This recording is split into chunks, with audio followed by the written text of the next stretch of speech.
কোনো মমিন পুরুষ তার স্ত্রীর সঙ্গে দুর্ব্যবহার করবে না। স্ত্রীর দু একটি অভ্যাস ভালো না লাগলেও তার অনেক গুণ আছে, যা পুরুষের জীবনে কল্যাণ বয়ে আনে। তোমাদের মধ্যে আল্লাহর কাছে সবচেয়ে ভালো মানুষ তারাই, যারা তাদের স্ত্রীদের সঙ্গে ভালো ব্যবহার করে। রোজার আগে কিচেন ডিপ ক্লিন করলাম, আলহামদুলিল্লাহ। Kitchen organisation blog. তো ডেইলি বাঙালি ব্লগ, গ্রামের সাদামাটা জীবন। তো নতুন দিনে নতুন আরেকটি ব্লগ ভিডিও নিয়ে হাজির আমি আপনাদের মাঝে, সাভানা, ভারতের ছোট্ট একটা গ্রাম শীতলকুচি জেলা থেকে বলছি। তো welcome back to my channel. আসসালামু আলাইকুম। তোমরা সবাই কেমন আছো? আমি আশা করি তোমরা সকলেই ভালো আছো। আলহামদুলিল্লাহ আমিও ভালো আছি, আর আমার পরিবার পরিজনদের নিয়ে আলহামদুলিল্লাহ আমি ভালোই আছি। আর আমার প্রাণপ্রিয় কলিজা আপু ভাইয়েরা, তোমরা সবাই কেমন আছো? আমি আশা করি তোমরা সকলেই ভালো আছো। তো বরাবরের মতন ব্লগটা আমি সকাল থেকেই শুরু করে দিলাম। তো চলো ব্লগটা দেখতেই থাকো, আশা করি খুবই ভালোই লাগবে। আজকে আজকে অন্যরকম একটা ব্লগ তোমাদের কাছে শেয়ার করব, কারণ রোজার আগে এই ইম্পর্ট্যান্ট কাজটা না করলেই নয়। কারণ রোজা রেখে অত কাজ করা তো সম্ভব নয়। সেই জন্য নিজেকে একটু আরাম দেওয়ার জন্য রোজার আগেই আমি কিচেনটা ডিপ ক্লিন করে নেব। তো এই গামলার মধ্যে আমি শ্যাম্পু নিয়েছি, সাপ নিয়েছি, গুলিয়ে কিচেনটা অর্গানাইজেশন করব। আর একটা মানে কিচেন মেকওভার করব। আর একটা প্লাস্টিক এক কালারে নিয়ে এসেছি, ওটা এখানে বিছিয়ে দেব। আর এই প্লাস্টিকটা নিচের মধ্যে দেখতে পাচ্ছেন, এটা আমার 1 বছর হয়ে গেল। 3টে প্লাস্টিক একবারে নিয়ে এসেছিলাম। ওই টেবিলের ঢাকন একটাই হচ্ছে 50 টাকা করে। তো যাই হোক, একটুখানি ছিঁড়ে গেছে, 1 বছর হয়ে গেল। তো ভাবলাম যে না, একটু চেঞ্জ করে দিই, একটু অর্গানাইজেশন করে দিই, ভালোও লাগবে। এই দেখুন ছিঁড়ে গেছে আর কি প্লাস্টিকটা।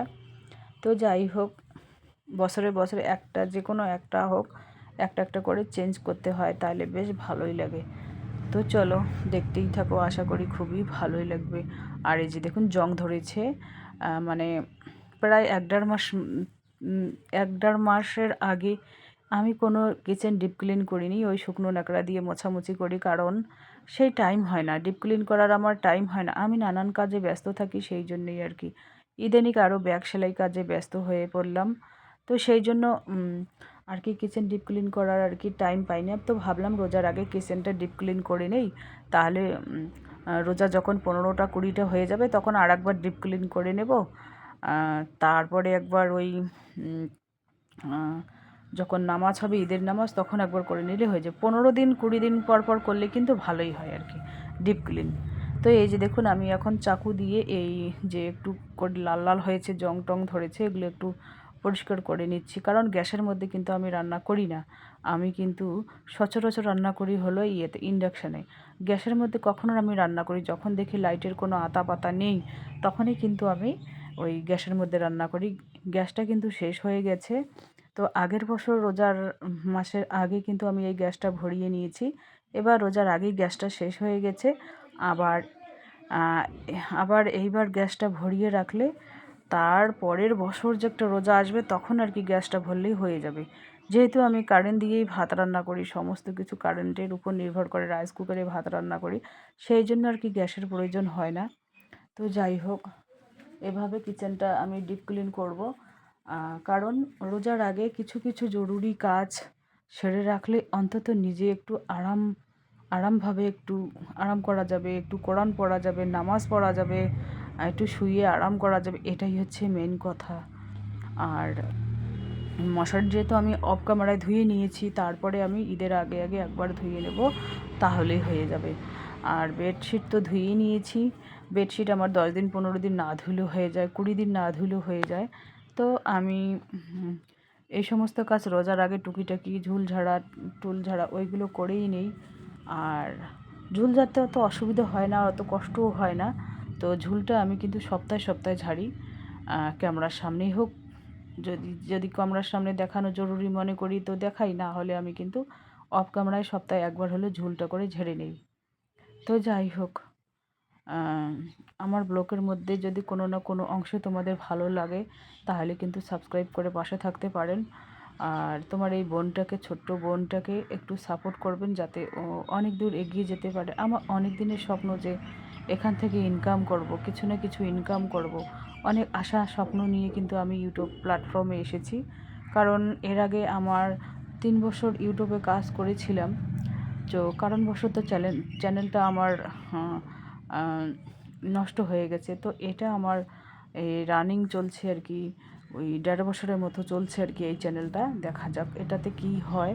তো যাই হোক, আমরা যেহেতু ছোট ছোট ইউটিউবার, আমরা সবাই সবার হাত ধরে একটু এগিয়ে যেতে চাই। সংসারের কাজকর্মের ফাঁকে ফাঁকে যদি প্রতিদিনই একটা করে ব্লগ মানে আপলোড করি, তাহলে কোনো অসুবিধা হয় না।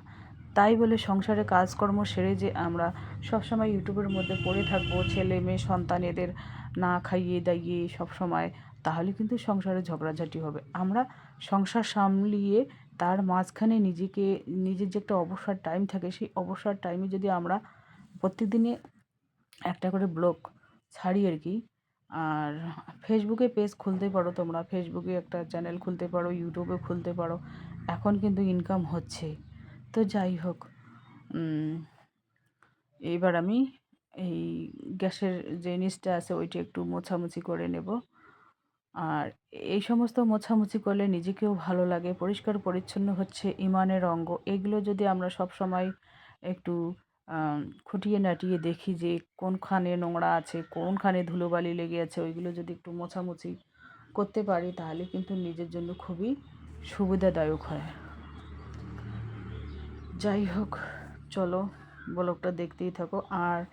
আর একটা কথা, আমার যে ওই যে স্টিলের রেকটা আর লাল কালারের রেকটা দেখতে পাচ্ছেন, এটা আমি কালকে আর কি পরিষ্কার করে নেব। কলতলায় নিয়ে গিয়ে একেবারে সাপের পানি, শ্যাম্পুর পানি দিয়ে ভালো করে ধুয়ে রোদের মধ্যে শুকিয়ে নিয়ে আসব। এই দুটো রেক ধুলে আমার মানে রোজার যেটা জরুরি কাজ সেগুলো শেষ হয়ে যাবে আলহামদুলিল্লাহ। তো যাই হোক, ওগুলো তোমাদের কাছে শেয়ার করব। আর এবার আমি এটা ভালো করে টেবিলটা একটু মোছামুছি করে নিয়ে তারপরে আর কি যেটা প্লাস্টিক নিয়ে এসেছি, ওই প্লাস্টিকটা আমি কিন্তু শিলিগুড়ি থেকে নিয়ে এসেছি। এই যে প্লাস্টিকটা, এটা কিন্তু খুব মোটা হবে। এটা এমনিতে আর কি 4 পলস করে বিছিয়ে দেই, তারপরে যখন দরকার হবে তখন পুরোটাই খুলে বিছিয়ে দেব। এখন তো অত দরকার নেই, ওপাশেরটা এখনও ভালোই আছে, ছেঁড়াছেড়ি হয়নি, সেই জন্য এটাই আমি বিছিয়ে দেবো আর কি। তো কিচেনের কাজ এগুলো কিন্তু সব কিছু কেউ তোমাকে শিখিয়ে পড়ে দিবে না, নিজের মন থেকে সেই কাজগুলো পরিপাটিভাবে করলে কিন্তু ভালোই লাগে আর কি। আর ছেলে গেছে কম্পিউটার ক্লাসে। তো এভাবে আর কি যদি আমরা প্রত্যেক দিনে একটু কিছু না কিছু টুকিটাকি সংসারের কাজ এগিয়ে রাখি, তাহলে কিন্তু আমরা যে রোজা রাখবো সেই রোজাটা সম্পূর্ণ সুন্দরভাবে দিতে পারবো। তো সবাইকে রমজান মোবারক। তো বুধবার রাতে চিহিরি খেতে হবে, আর বৃহস্পতিবার থেকে রোজা রাখতে হবে আলহামদুলিল্লাহ। আমি আল্লাহর কাছে মাশরা করেছি, আমি পুরো মাসেই কিন্তু রোজা দেব। আগামী বছরেও কিন্তু আমি পুরো মাসে রোজা রেখেছিলাম। আর রোজা রাখলে কী হয় জানো, শরীর সুস্থ থাকে। কারণ নতুন কোষের জন্ম হয় আর পুরাতন কোষের মৃত্যু হয়। রোজা রাখা ভালো। আর সপ্তাহে যদি একদিন রোজা রাখতে পারো আরও ভালো, শরীরের পক্ষে ভালো, নিজের পক্ষে ভালো। তো আমরা তো সপ্তাহে রোজা একদিনও রাখি না। তো যাই হোক, ছেলে মেয়েদেরও শেখাতে হবে রোজা রাখা। কারণ বাবা মা যদি ছেলে মেয়েদের না শেখায় রোজা রাখা, তাহলে কে শেখাবে? এটাই হচ্ছে মেইন কথা। ছেলে ছেলে কয়টা দেয় জানি না, ছেলের কোনো গ্যারান্টি নেই, কিন্তু মেয়ে 10-15টা রোজা দিতে পারে। আগের বছরও মেয়ে দিয়েছিল 10-15টার মতো। ওই রকম কয়টা পাবে ওইটাই দেবে, অত জোর নেই, অত ইয়ে নেই। আর আমি তো পুরো মাসেই রাখবো। তো চলো আজকের ব্লগ এ পর্যন্তই। ততক্ষণ তোমরা সবাই সুস্থ থাকো, সাবধানে থাকো। টাটা, আল্লাহ হাফেজ।